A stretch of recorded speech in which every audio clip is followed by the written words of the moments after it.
They've invested their money in some places where some of the money is lost. So if the money was put in, say, Punjab and Maharashtra Cooperative Bank, which are great regulators, were regulating, that money is gone. So will that force people to come back? Or inflation? That is, of course, the biggest worry for anybody, whether they are in US or in India.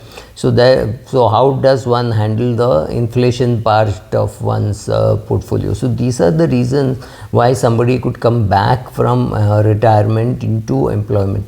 If you have to avoid that, it just means that when somebody tells you that you require 30 times your annual expenses, you have to remember that 30 times annual expenses. Let's say your annual expenses are 4 lakhs at retirement.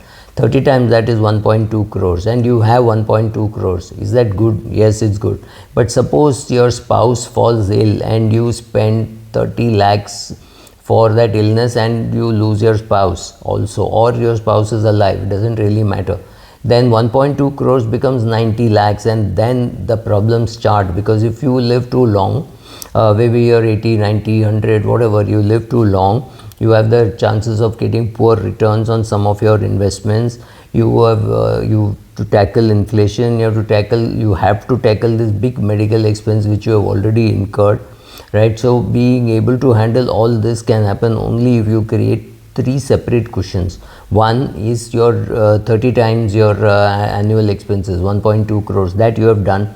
Create a corpus for your medical expenses and make it known to everybody around you that once that money is exhausted, you do not want any expensive treatment, any treatment to that extent, that if you go and tell your hospital that, look, I have run out of money and I don't have insurance, don't even worry. They will allow all kinds of euthanasia. They will allow you to go back home without any medical treatment, and they'll say, oh, you're going back home at your own responsibility. So be it, right? If you do not create a separate corpus, and I have no clue how much this can cost. COVID completely changed one's mind about these kind of numbers. Should you be prepared with 25 lakhs, 50 lakhs, 75 lakhs? I know somebody who had a liver problem, who was told it will cost him about 25 lakhs. He ended up paying something like 75, 80 lakhs. Right? None of us may be prepared for this extra 55 lakhs coming out of the corpus if the corpus is limited. If you think you require 1 crore 20 lakhs for retirement and you have something like 6-7 crores, then you have created that buffer which you may or may not end up using, or you could end up using if you live too long. So without understanding longevity risk, without understanding inflation risk, what return you will get, to start off on retirement without understanding all these risks is bad. But going into retirement and being there and then looking at all these numbers is going to be worse. So yes, 30 times your annual expenses what you require, but if you do not have all these cushions, will you have to come back into employment? I do not know whether coming back into employment is a great option in India, where the population is very young. So what a youngster can do, very unlikely that people will hire you to do it. So be careful about all these things. Be careful about how much money you have. Be careful how well you invest it, and where all you invest it. Safety is also important beyond a particular age. Inflation is also high, so you need to have some money in equity. Either you know equity and you're doing it, or you do it through a mutual fund. If you find that is also too painful, then the best thing to do is to get into an index fund. Thank you.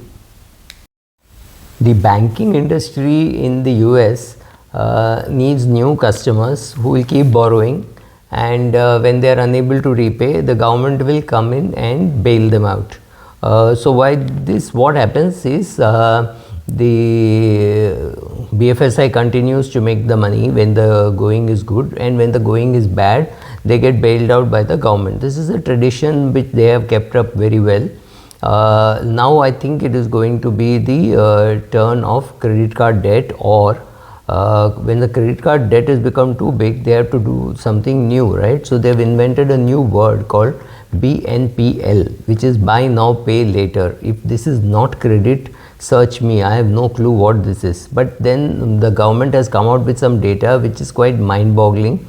and the credit card debt has gone down by $15 billion, but it is still $71 billion more than what it was the previous year. Just a year back it was $71 billion less. Now, having heard words in trillions, we are numbed, but then 71 billion, if you write it down, has a lot of zeros, lot more than what the US government wants to even admit. Credit card balances have gone up on a year-to-year basis, and the savings rate, which peaked in April 2020 at 33%, was obviously because of lockdown, etc. People couldn't go out and spend money. There were bottlenecks that things were not available. That time it had reached 33%, but now it's back to its original 8.3%, which is still it is now down to 6% in March, which is March 2022 that we are talking about. So by January 2023 it would be much worse, simply because there has been greater inflation, and so inflation has been wiping out whatever the savings that people have had. With inflation at a 40-year high in the US, and the Americans are struggling, therefore this new product has been given birth to, and it works exactly like a credit card, except that there are no penal rates of interest immediately, but after some time I'm sure they will introduce that also if it gets very popular, because this money is the money otherwise which would have been spent on the credit card. So you pay your credit card charges, plus you pay this kind of rates, which can be pretty compelling and pretty killing. If all goes well, you make payments on time, BNPL doesn't really matter. There's no interest charge also, which is a very compelling deal. It's like a interest-free loan that you get promises around. And knowing Americans, they will package the deal so well that you will not even understand that ultimately you're taking on more credit, and this has to be paid, and this has to be paid out of your increased earnings, right? If you can't meet an expenditure because your earnings are not good enough, it just means you can't afford it. But then today no government has the guts to tell people that you can't afford it or things like that. This is considered to be too negative. So students will not go to college, they will not study, they'll sit outside the tapri and have chai, but they must get a degree. If a college tries to make that degree a little difficult, then parents will come and protest, so therefore a degree is awarded to them.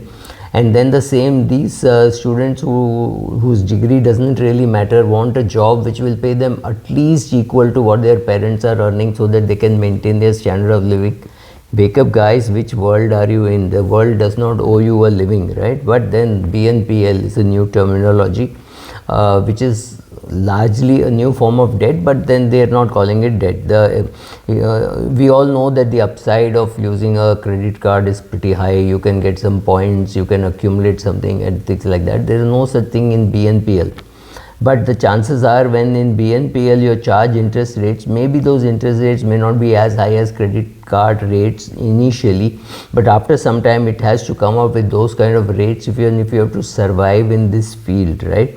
So who are the big players? There is Affirm, Afterpay, Klarna, PayPal, Zip. Each one has different rules about fees and interest. Each is an app which allows you to borrow without too much of interaction.